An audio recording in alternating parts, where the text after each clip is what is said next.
Bon matin tout le monde, c'est le 19 juillet, l'année 2026. Je suis bien content en effet que vous êtes avec nous ce matin ou que vous allez regarder euh, la vidéo dans la suite. Nous faisons partie de l'Église Communauté Jubilée et ça nous donne le plaisir de partager la parole de Dieu en effet avec vous. Donc, je vous encourage encore, soit d'ouvrir vos Bibles physiques, tablette, cellulaire, à Jacques, premier chapitre, et nous allons lire quelques versets pour commencer. C'est tellement merveilleux de regarder la parole de Dieu. C'est inspiré d'une façon parfaite par Dieu. Verbal and plénière. Verbal, ça veut dire chaque expression, chaque mot. Le Saint-Esprit a choisi ces mots-là et ces expressions-là, en effet, pour inspirer les auteurs. Et plénière, ça veut dire que toute la parole de Dieu au complet est inspirée de Dieu. Nous pouvons faire confiance Amen. que c'est vraiment sa parole que nous avons entre nos mains aujourd'hui. Et Alléluia à cause de cela. C'est merveilleux. Donc, nous lisons dans Jacques, premier chapitre, mes frères et sœurs. Et moi, je lis en effet de la version seconde 21. Considérez comme un sujet de joie complète les diverses épreuves auxquelles vous pouvez être exposés. Oh, ça, c'est toute une expression, ça, hein? Une phrase. On aime ça, des épreuves, n'est-ce pas? Diverses épreuves. Oh, yeah. Sachant que la mise à l'épreuve de votre foi produit la persévérance. Oh, alors, lorsque la foi est mise à l'épreuve, justement, il y a comment ça dit ça, résultat qui va en sortir de cela, n'est-ce pas? La persévérance. Mais il faut que la persévérance accomplit parfaitement sa tâche afin que vous soyez parfaitement qualifiés, sans défaut, et qu'il ne vous manque rien. Si quelqu'un de vous manque de sagesse, ça c'est chacun de nous, n'est-ce pas, qui le demande à Dieu. Donc, alors, on parle de question de la prière, demander à Dieu, qui donne à tous simplement et sans reproche, et elle lui sera donnée. D'accord?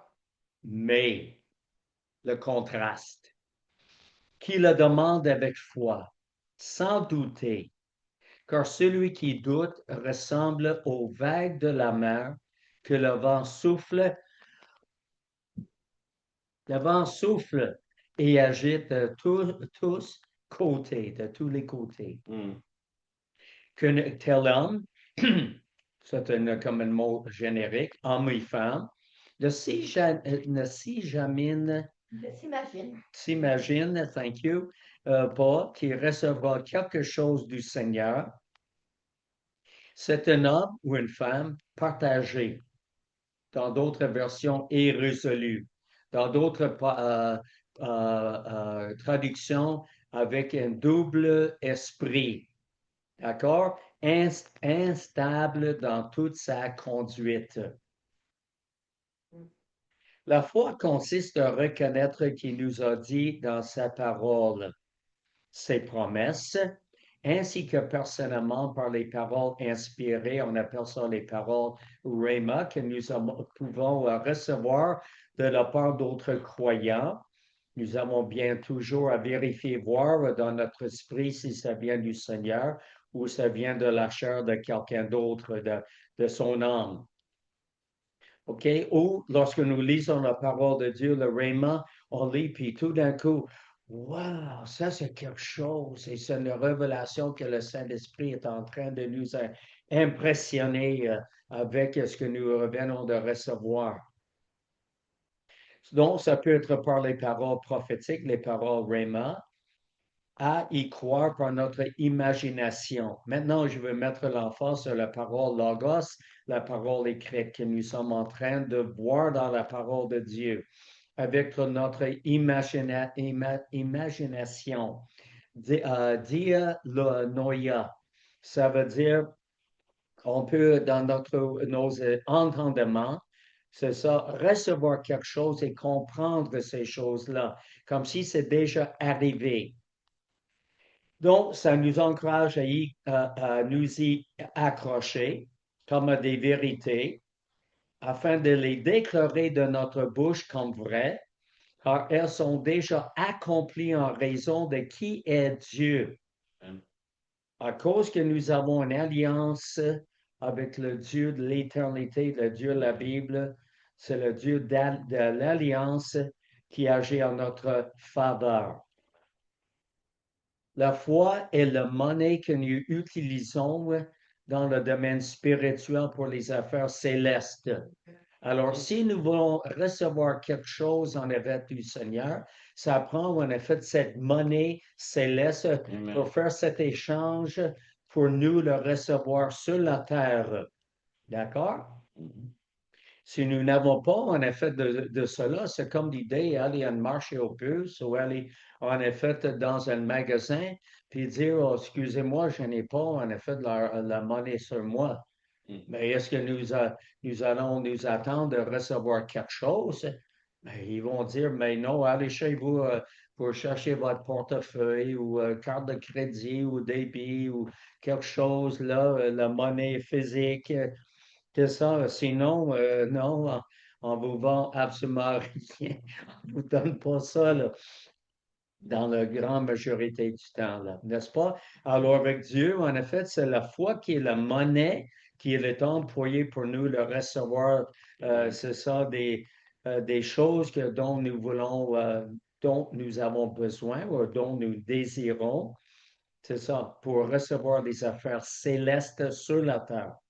Il faut exercer la foi pour obtenir ce que nous recherchons à recevoir de Dieu.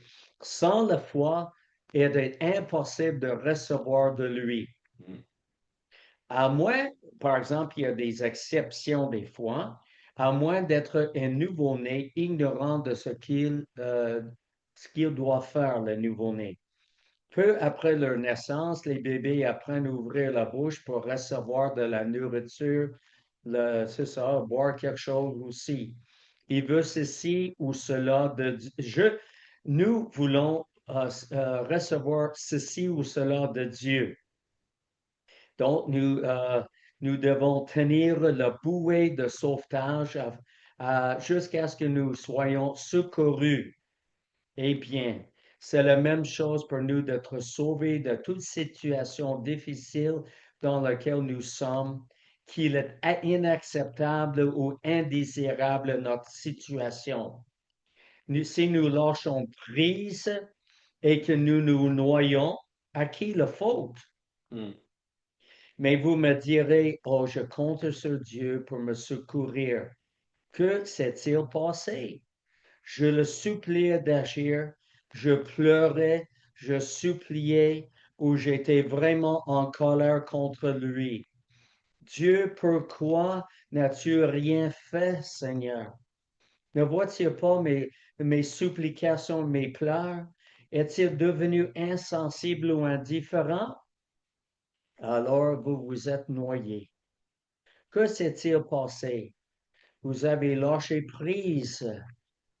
Pourquoi vous avez perdu l'espoir d'être secouru, car vous ne saviez jamais avec certitude si vous le seriez ou non. Alors, à qui la faute? À Dieu? Dieu, pourquoi n'as-tu rien fait?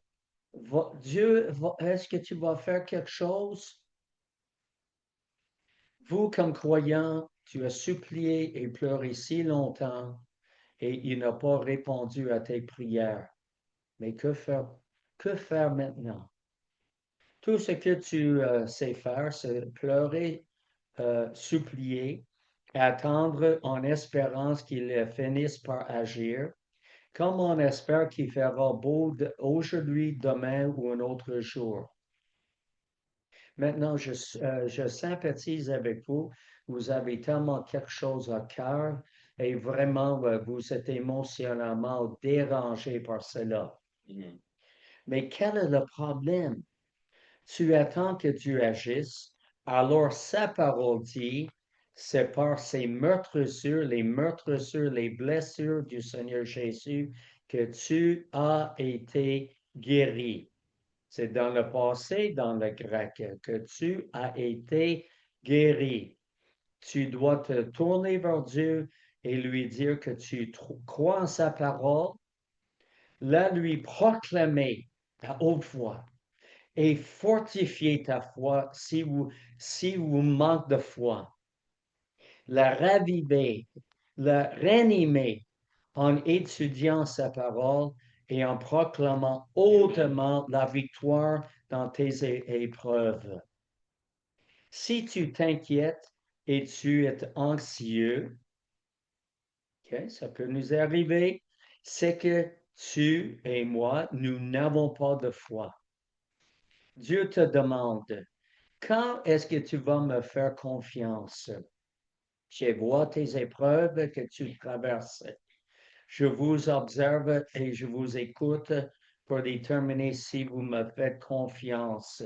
Je vois ça depuis longtemps.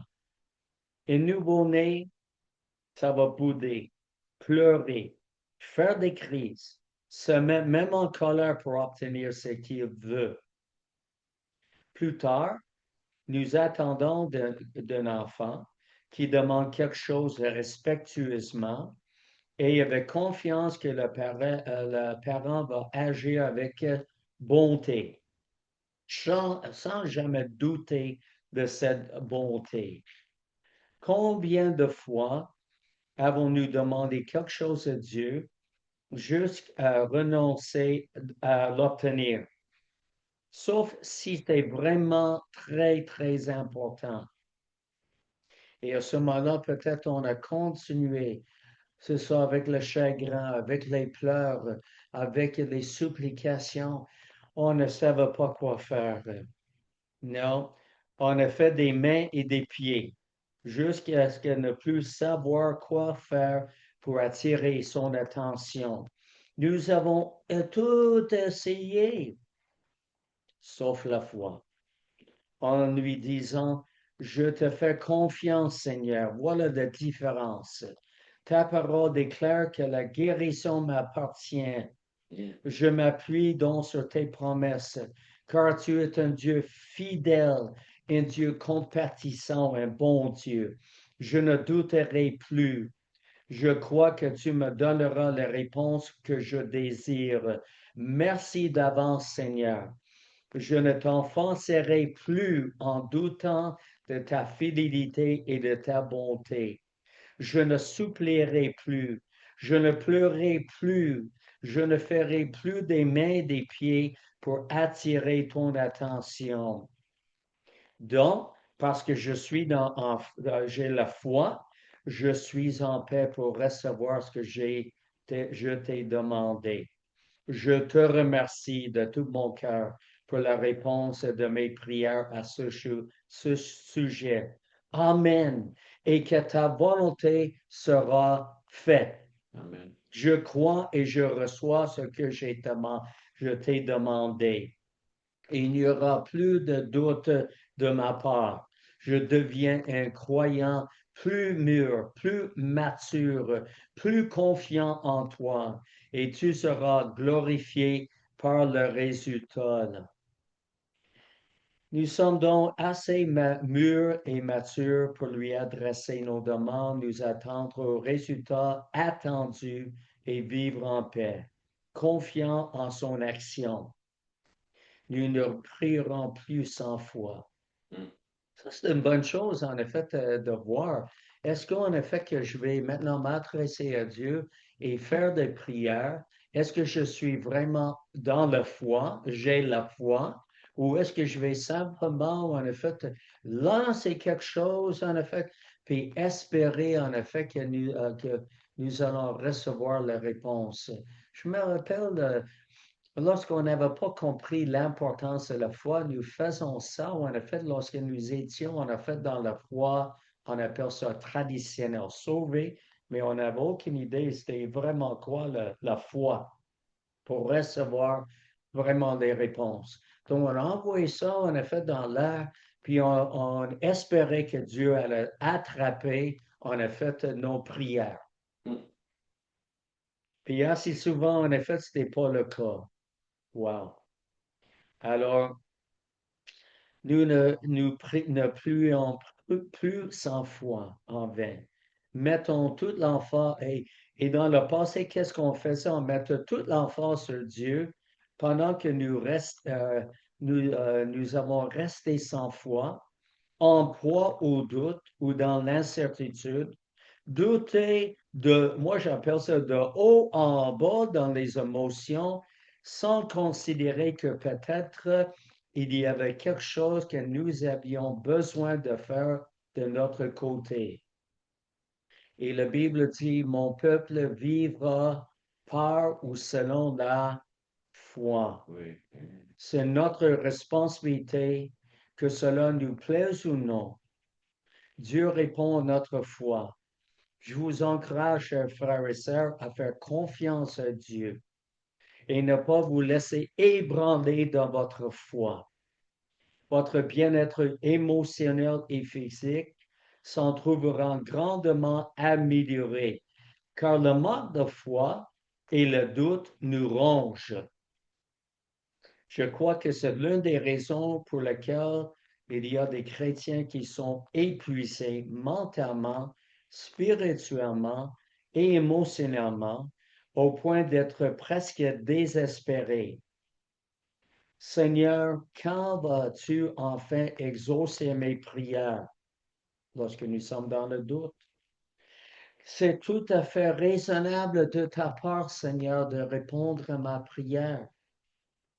Et Dieu nous demande à vous et à moi, mes enfants, quand est-ce que vous allez enfin me faire confiance d'une façon constante pour ce que vous m'avez demandé et cesser de douter de moi?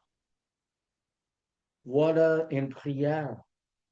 Montre-moi, Seigneur, ce que je dois faire pour remédier à cette situation, car mes prières n'ont pas encore été exaucées. Marc chapitre 11 et le verset 20 à 24. Peut-être il y a un obstacle. Et l'obstacle dans ce passage, c'est une montagne. Mm. Marc chapitre 11, verset 20. Le lendemain matin, en passant, les disciples virent le figuier.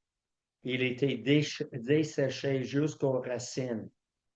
Se rappelant ce qui s'était passé, Pierre dit à Jésus, Maître, regarde, le figuier que tu as maudit est desséché. Jésus leur dit alors, Ayez foi en Dieu. Ayez foi en Dieu. Je vous le dis en vérité, si quelqu'un, il n'a pas dit, si moi, je dis quelque chose. Non, non, non. Il dit, si quelqu'un dit à cette montagne, c'est l'obstacle qui est devant vous, n'est-ce pas? Retire-toi de là et jette-toi toi dans la mer. Donc, c'est comme ça qu'il faut parler, en effet, de la montagne, l'obstacle, et que tu le commandes au nom tout-puissant de Jésus de se retirer et de se jeter dans la mer. Et s'il ne doute pas dans son cœur, Mm. oh, mais croit que ce qu'il dit arrive, il le verra s'accomplir. Alléluia. C'est pourquoi il donne l'explication. Je vous le dis, tout ce que vous demanderez en priant, croyez que vous l'avez reçu, que vous l'avez déjà reçu, et cela vous sera accordé. C'est merveilleux. Maintenant, le verset 25, par exemple, il y a quand même une condition. Et lorsque vous êtes debout pour prier, si vous avez quelque chose contre quelqu'un, pardonne-lui tout de suite. Pardonne-lui afin que votre Père céleste vous pardonne aussi vos fautes. Mais si vous ne pardonnez pas votre Père céleste, vous ne vous pardonnera pas non plus vos fautes. Combien de fois nous avons entendu que les prières, les personnes qui ont obtenu la prière pour la guérison, c'est ça? Ils ont été ils ont pardonné quelqu'un qui les a offensés. Et ensuite, après qu'ils ont pardonné à quelqu'un, qui les a offensés ou traumatisés, ils ont été guéris. Amen. La foi est capable de déplacer les montagnes. Hallelujah. Oui. Cette expression courante dans les écoles juives désigne un rabbin reconnu pour sa connaissance approfondie des lois et son expérience personnelle. La foi est capable de déplacer les montagnes et les obstacles, n'importe quoi ce qui est devant vous, que vous voulez le voir déplacé, mais il s'agit d'engager votre foi, parler à cette montagne, et c'est ça, comment la montagne est de se déplacer. C'est merveilleux. C'est ça que Jésus nous dit de faire, n'est-ce pas? C'est ça. Moi, j'invente absolument rien. C'est ça, c'est dans sa parole. Matthieu chapitre 17 et les versets 19 à 21. Nous continuons dans cette étude de ce sujet extrêmement important pour nous comme croyants d'exercer notre foi. Alors, Matthieu 17 et le verset 19. Alors les disciples s'approchèrent de Jésus, lui dirent en privé, pourquoi n'avons-nous pas pu chasser ce démon? Et ensuite, il a répondu, c'est parce que vous manquez de foi, leur dit Jésus. Je vous le dis en vérité, si vous aviez de la foi comme un grain de moutarde, de sénévé, vous diriez à cette montagne, déplace-toi d'ici jusque-là, et que se déplacerait, rien ne vous serait impossible. Wow! Rien ne vous serait impossible. Amen. Cependant, cette sorte de démon ne sort que par la prière et par le jeûne. Mercredi passé, on a parlé de l'importance aussi de la jeûne, n'est-ce pas? C'est ça. Alors, bien sûr, il y a un aspect spirituel, un aspect physique. Matthieu chapitre 21 et le verset 18, juste un peu plus loin dans le même évangile. Matthieu chapitre 21 et le verset 18. Le lendemain matin, en retournant à la ville, il eut faim. Il vit un figuier sur le bord du chemin et s'en approcha, mais il ne trouva que des feuilles. Et puis c'était la saison pour avoir du fruit. Il leur dit que jamais plus tu ne porteras de fruits. Le figuier sécha immédiatement. Wow! Il a parlé en effet au figuier, puis bon. Ça, est-ce que nous sommes capables de faire la même chose que cela? Bien sûr, il nous a enseigné de parler à la montagne et tout. Et là, on parle un figuier, il a parlé un figuier. Voyant cela, les disciples furent étonnés et dirent, comment ce figuier a-t-il pu devenir immédiatement sec? Jésus leur dit alors, je vous le dis en vérité, si vous, mes disciples, si vous avez de la foi et que vous ne doutez pas, non seulement vous ferez ce qui a été fait à ce figuier, oh boy, mais même si vous dites à cette montagne, retire-toi de là et jette-toi dans la mer, cela arrivera. Vous pouvez souligner ça dans votre Bible et cela arrivera.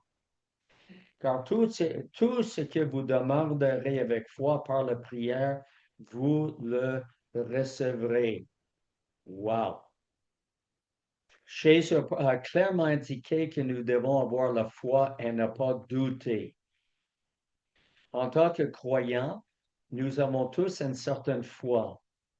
Mais malheureusement, la plupart d'entre nous, nous sommes également rongés par le doute. Pas nécessairement tout le temps, mais à quelques fois. ce qui nuit à notre foi. Nous devons purifier notre foi et ne laisser aucun doute s'y infiltrer. Tel qu'un champignon venimeux, un champignon qui n'est pas bon, qu'on met dans le popote, vous savez qu'est-ce que ça va faire? Ça va empoisonner. Ou de la saleté, que la saleté qui se trouve en effet dans un moteur parce qu'on n'a pas changé l'huile.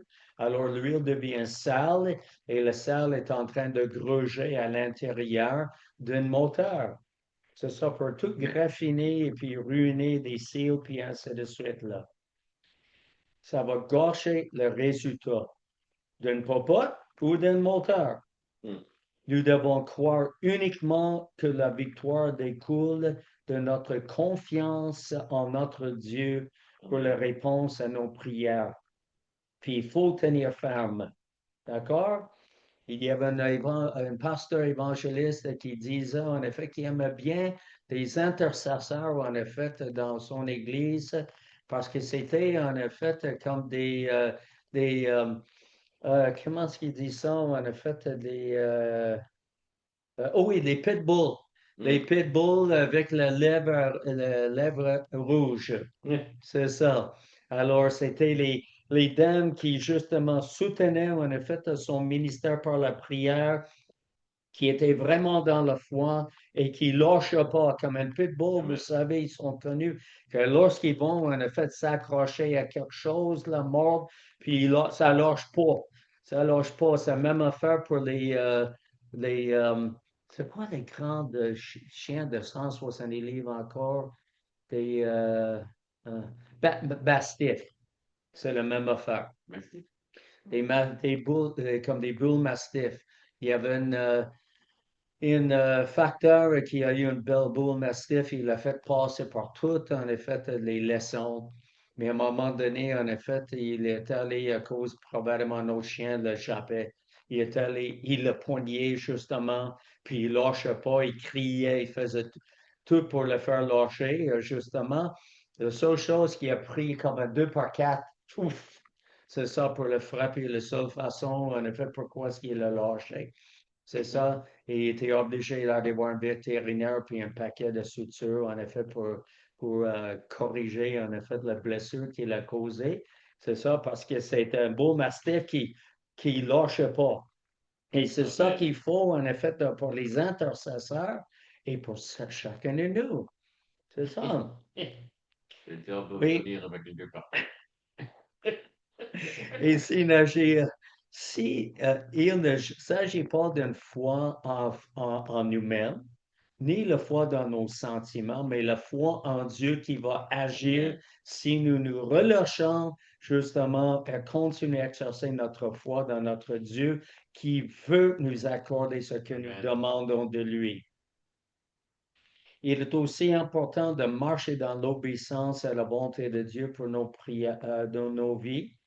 Car les chrétiens désobéissants et rétrogradés, souvent, ils ne le font pas. Lors de nos réunions, certains croyants sont guéris et d'autres non, mais nous ne pouvons pas vraiment savoir pourquoi, car il y a de nombreux facteurs qui rentrent en ligne de compte. C'est ça. Ce qui est important, c'est que la personne qui reçoit la prière croit qu'elle accepte la guérison de Dieu par la foi dans le Seigneur. Bien important pour ceux qui reçoivent de la prière. C'est pas juste l'idée, oh, je reçois la prière, je ne sais pas qu'est-ce qui va arriver, j'espère d'être guéri.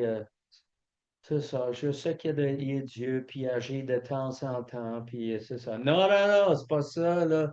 C'est ça, il faut exercer notre foi que ce qu'on reçoit comme prière de la part de quelqu'un, nous sommes guéris. D'accord? Amen. Je pourrais continuer avec les paroles de connaissance, de faire confiance par la foi que les paroles de connaissance sont pour nous.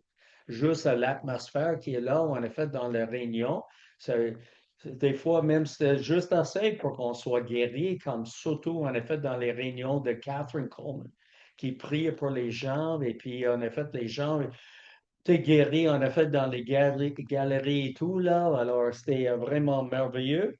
Amen. C'est ça, ça peut être une parole directe, en effet, pour quelqu'un pour recevoir la guérison. Et sinon, on retourne chez nous encore dans la foi que nous serons guéris. Amen. Et que, afin que nous avons été guéris, parce que c'est par ces meurtrissures que vous avez été guéris. Wow! Et ça va faire une grande différence. Wow, on s'en va. Hey Seigneur, je suis soulagé, je suis guéri au nom de Jésus. Amen. Wow, j'ai la paix. J'ai la joie de savoir que je suis guéri.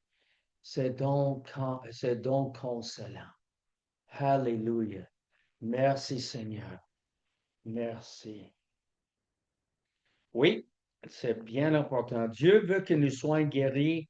Alors, est-ce qu'il nous cacherait-il le moyen de guérir? La foi est pourtant très claire. C'est par la foi, d'une façon ou d'une autre, Dieu qui nous guérit. Amen. Nous ne devons plus non plus avoir la foi qui nous considère comme des chrétiens exceptionnels. Oh, j'ai la foi, je suis exceptionnel. Non, non, non, c'est pas ça aussi. Nous faisons confiance en Dieu. C'est Dieu qui nous guérit. Amen. Alléluia. Matthieu chapitre 14, ça c'est les derniers versets que nous allons voir. Matthieu chapitre 14, verset 22.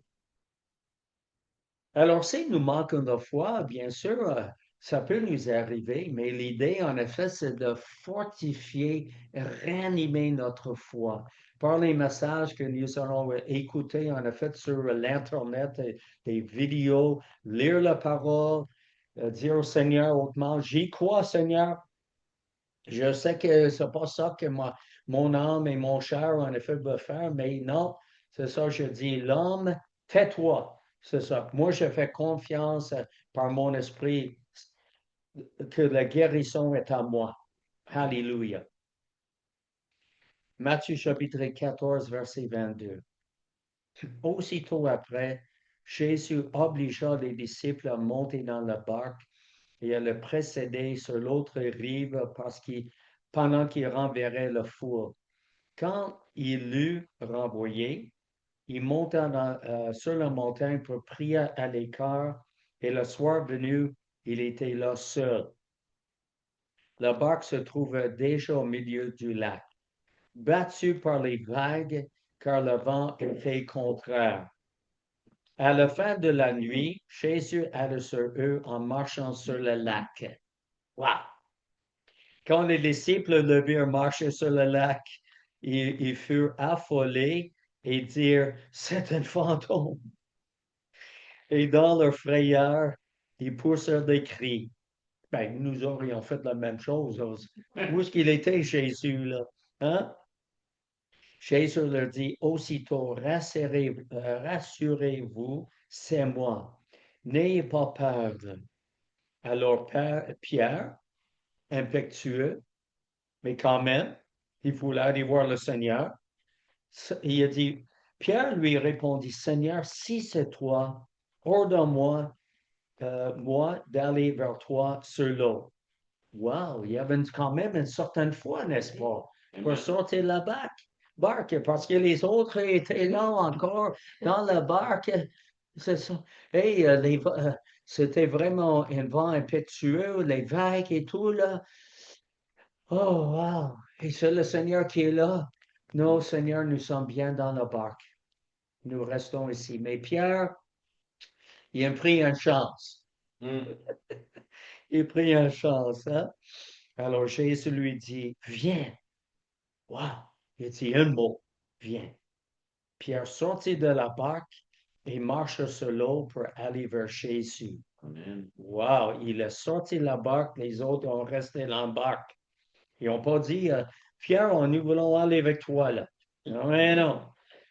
Mais voyant que le vent était fort, il eut peur. Pierre eut peur. Mm. Et comme il commençait à s'enfoncer, qu'est-ce qui était arrivé là? Mais au lieu de regarder ses yeux fixés sur le Seigneur Jésus et gardé en effet sa foi. Il a regardé le vent, il a regardé en effet l'évêque. Il dit, oh non, non, non, qu'est-ce que je fais ici? Oh non, je suis fait. Oh non, je suis mal pris. Hein? Et comme il commença à s'enfoncer, il s'écria, oh Seigneur, sauve-moi. Aussitôt Jésus tendit la main, le poigna et lui dit, homme de peu de foi, pourquoi as-tu douté? Ça, c'est la phrase vraiment importante. Pourquoi as-tu douté? Ils montèrent dans la barque et le vent tomba. Ceux qui étaient dans la barque vinrent se prosterner devant Jésus en disant, tu es vraiment le Fils de Dieu. Oui, c'est vrai. Amen. Il est le Fils de Dieu. Oui. Il a dit à Pierre un mot dans lequel, en effet, il y avait la capacité pour Pierre de se rendre jusqu'à lui et être bien, en effet, debout sur les vagues et les vents. Et puis, il aurait pu dire, hey, c'est quelque chose ici. Là, il y a des vents et puis c'est ça, les vagues. Et moi, je suis avec toi, Seigneur, puis il n'y a rien qui va nous déranger. Wow!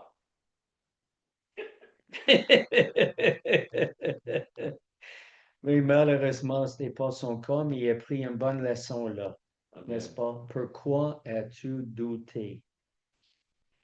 Pierre a coulé après être sorti de la barque. Jésus ne lui a pas dit qu'il avait laissé tomber ou que c'était sa faute s'il avait coulé. OK, je parle de Jésus là. Oui. Il n'a pas dit, oh, cette valeur m'en a fait ma puissance et c'est ça. Je ne l'ai pas chargé assez sur la montagne. Il a manqué encore un peu d'énergie en moi. Puis malheureusement, il n'y a plus d'énergie pour te soutenir, pour te garder debout, pour marcher jusqu'à moi. Alors, Jésus avait prononcé un appel à Pierre. Viens. Et dans cette parole résidait la puissance, la capacité, la force de le rejoindre, l'endurance, tout ce qui est nécessaire pour qu'il se rende jusqu'à Jésus. Pierre devait se concentrer sur Jésus. C'est pour cette raison, il dit dans la Bible, gardons nos yeux fixés sur Jésus, celui qui suscite la foi et l'amène à la perfection. Wow! Il devait marcher vers Jésus par la foi. Amen. Après avoir coulé, Jésus lui dit, pourquoi tu doutais? Ce fut une grande déception pour Jésus. Pierre n'avait aucune excuse pour regarder les circonstances, les vagues et le vent, puis tout. Douter et sombrer, ayant besoin d'être secourus. Croirons-nous, vous et moi, que le Seigneur se réjouit de nos prières sans foi en lui? Est-ce que nous allons marcher sur les eaux qui sont même des fois tumultueuses et continuer à avancer par la foi?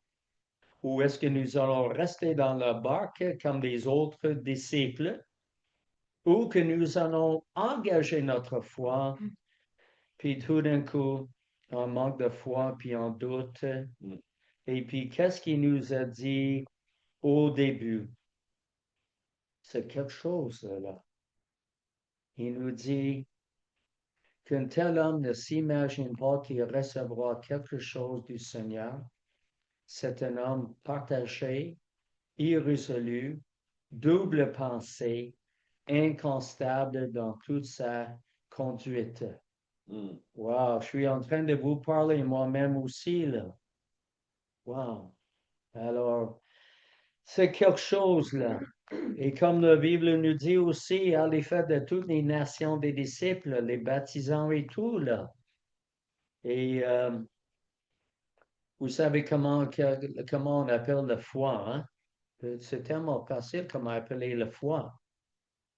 On appelle ça R-I-S-Q-U-E. risque. Mm. Ah, c'est ça. Puis est-ce que Dieu est digne qu'on mette notre confiance en lui? Ça peut être même risqué, qu'est-ce qu'ils sont en train de nous dire. Et je pense en effet souvent des personnes en Iran qui sont sauvées, nées de nouveau, baptisées du Saint-Esprit, remplies de l'Esprit. Puis les autres, ils prient même pas, Seigneur, on demande ta protection. Ben, savez-vous qu'est-ce qu'ils demandent plutôt? On demande, Seigneur, pour l'hardiesse, l'audace, pour aller prêcher ton évangile. Amen. Parce qu'ils ont la foi et parce que le besoin est vraiment là, justement. Amen. Que le peuple entende l'évangile parce qu'on ne sait jamais lorsque les méchants là-bas vont les tirer dans le dos, puis c'est ça, les tuer. Amen. C'est ça, des islamistes. Alors, j'ai une prière que vous pouvez en effet le répéter après moi ce matin. Seigneur, j'ai douté de toi depuis longtemps. Je me repens. Je change d'avis. Je me détourne de mon incrédulité et de mes doutes. Je ne t'insulterai plus. Désormais, je m'engage à te confier ma vie et celle de mes proches, car tu es un bon Dieu, un Dieu fidèle, et nous avons une alliance avec toi. Hallelujah. Merci pour la guérison de chacun de nous. Oui, Jésus. Merci de nous permettre d'accomplir ce à quoi tu nous as appelés dans ce monde. Je te confie tout Amen. et tous ceux pour qui je prie. Alléluia. Que tu sois loué, Dieu. Oui. La victoire est la mienne au nom tout-puissant de Jésus. Amen veut dire Amen. qu'il en soit ainsi. Qu'il en soit ainsi. Ta volonté sera faite. Alléluia. Alléluia. Donc, je vous invite en effet de dire cette prière avec foi, bien sûr, avec moi. J'aimerais vous donner cette occasion. J'ai douté de toi pendant longtemps. Je me repens. Je change d'avis. Je me détourne de mon incrédulité et Oui, de mes Jésus. doutes. Je ne t'insulterai plus. Désormais, je m'engage à te confier ma vie et à celle de mes proches, car tu es un Dieu bon et fidèle, Amen. et nous avons une alliance avec toi. Merci pour la guérison de chacun d'entre nous. Merci de nous permettre d'accomplir ce à quoi tu nous as appelés dans ce monde. Je te confie tout, Amen. ma vie, tout, et tous ceux pour qui je prie. Oui. Alléluia. Merci Seigneur. Merci, Jésus. Tu es digne de ma foi. Oui. Tu es digne de ma louange. Je te fais confiance pour tout. La victoire est la mienne au nom tout-puissant de Jésus. Oui, Jésus. Amen. Qu'il en soit ainsi. Ta volonté sera faite. Amen. Alors, merci Seigneur. Nous avons été inspirés, touchés par cet enseignement de ta parole, les passages que nous avons lus qui sont très pertinents, Seigneur. Oui. Quand nous passons tous, en effet, par les épreuves différentes, diverses épreuves, mais nous voulons te faire confiance par la patience pour à obtenir tout ce que nous te demandons, Seigneur. Alléluia. Merci pour cela, Seigneur. Que ton nom soit glorifié, ton nom soit loué. Merci que tu es un fidèle pour répondre à toutes nos prières. Alléluia, Seigneur. Alors, pendant cette semaine, nous te ferons confiance pour les requêtes que nous te demandons, Seigneur. Amen. Ce n'est pas pour rien que tu nous dis, ne vous inquiétez de rien. Arrêtez d'avoir des anxiétés. Mais en toute chose, fais connaître vos requêtes, vos demandes à Dieu, par les prières, les supplications avec des actions de grâce. Amen. C'est ça. Et, ah, et sur le Dieu qui surpasse toutes nos attentes, Seigneur. Tu vas garder nos cœurs, nos pensées en Jésus-Christ. Alléluia, Seigneur. Que tu sois l'objet de nos pensées, Seigneur. Qu'est-ce que tu vas faire pour nous? Amen. Au nom précieux de Jésus, nous te remercions. Nous te donnons l'honneur et la gloire. Alléluia. Amen. Amen. Amen.